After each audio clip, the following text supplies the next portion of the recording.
warahmatullahi wabarakatuh. Jumpa lagi di video pembelajaran Ustazah Irma. Nah, di kesempatan hari ini Ustazah akan menjelaskan tentang tema 2, menyayangi tumbuhan dan hewan. Muatan pembelajaran bahasa Indonesia tentang dongeng. Nah, adapun tujuan pembelajaran kita hari ini yaitu yang pertama, Ananda mampu menguraikan pesan yang terkandung dalam dongeng dengan tepat. Yang kedua, Ananda dapat membaca dongeng dengan lafal, intonasi, dan ekspresi yang tepat. Nah, Ustazah bertanya terlebih dahulu ya kepada Ananda semua. Siapa di sini yang suka membaca dongeng?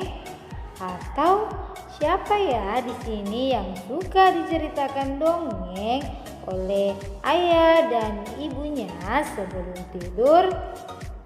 Masya Allah, ternyata banyak ya yang suka membaca dongeng. Bahkan banyak juga ya yang diceritakan dongeng oleh ayah dan ibunya sebelum tidur. Nah, tahukah Ananda semua apa sih itu dongeng? Oke, Ustazah jelasin ya. Nah, pengertian dongeng adalah suatu cerita yang tidak benar-benar terjadi, tetapi mengandung pesan moral loh.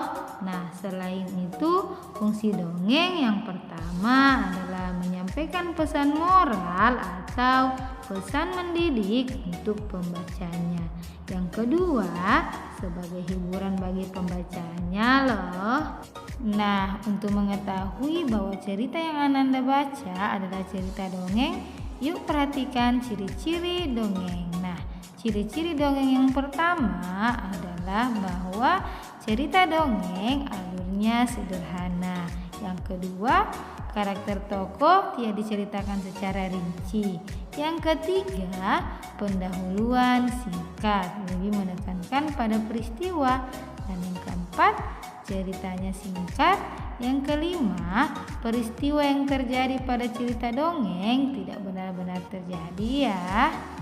Nah, setelah mengetahui ciri-ciri dongeng, ternyata ada 3 struktur dongeng loh, yaitu yang pertama pendahuluan, kedua peristiwa atau inti, ketiga adalah penutup. Nah, untuk pendahuluan ini merupakan kalimat pengantar untuk memulai cerita dongeng.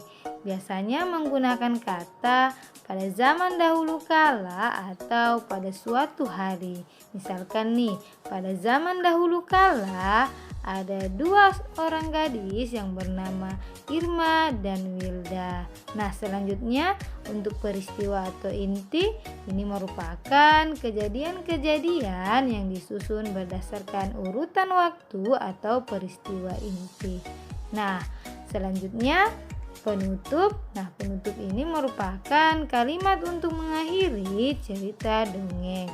Biasanya contohnya seperti ini. Akhirnya mereka pun bersahabat. Nah, selain itu ada juga unsur intrinsik. Nah, unsur intrinsik ini merupakan unsur-unsur yang terdapat pada cerita dongeng. Nah, ada 8 unsur-unsur intrinsik loh, yaitu yang pertama tema, kedua latar, ketiga alur, 4 tokoh, 5 penokohan atau karakter, 6 sudut pandang, 7 majas, 8 adalah amanat atau pesan moral. Yuk kita bahas satu persatu tentang unsur-unsur intrinsik pada dongeng. Nah, yang pertama adalah tema. Tema ini merupakan ide utama yang mendasari dongeng. Contohnya tema persahabatan, tema persaudaraan, dan lain-lain. Yang kedua adalah latar. Nah, latar ini merupakan keterangan mengenai waktu, tempat, suasana dalam sebuah cerita dongeng. Contohnya latar waktu yaitu sore, pagi, dan malam. Contoh latar tempat yaitu sungai, sekolah, hutan. Dan contoh latar suasana yaitu suasana mencekam atau suasana menakutkan. Nah, yang selanjutnya yaitu alur. Nah, alur ini merupakan urutan peristiwa dalam sebuah cerita dongeng atau jalannya cerita dongeng. Nah, yang keempat adalah tokoh. Tokoh ini merupakan pelaku dalam sebuah dongeng, biasanya manusia, hewan, tumbuhan, dan lain-lain. Nah, yang kelima adalah penokohan atau karakter. Penokohan atau karakter ini merupakan watak tokoh yang ada pada cerita dongeng. Misalnya, baik hati, suka menolong, murah senyum, ramah, dan lain-lain. Nah, yang keenam adalah sudut pandang. Sudut pandang ini merupakan cara pengarang menempatkan dirinya dalam sebuah cerita dongeng. Nah, selanjutnya yang ketujuh adalah majas. Nah, majas ini merupakan gaya bahasa yang digunakan dalam cerita dongeng. Nah, yang terakhir adalah amanat atau pesan moral. Nah, amanat atau pesan moral ini merupakan pesan atau pelajaran yang dapat diambil dari sebuah cerita dongeng dan dapat diterapkan dalam kehidupan kita. Lalu hal-hal apa saja sih yang harus diperhatikan ketika kita membaca dongeng atau memerankan tokoh yang ada pada dongeng? Nah, hal-hal yang harus diperhatikan yaitu yang pertama adalah lafal atau pengucapan kata disampaikan dengan jelas. Yang kedua, intonasi atau tinggi rendahnya nada dalam mengucapkan kalimat harus tepat dan jelas.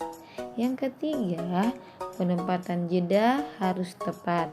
Nah, jeda juga disebut perhentian loh. Dan yang keempat adalah volume suara harus jelas dan lantang.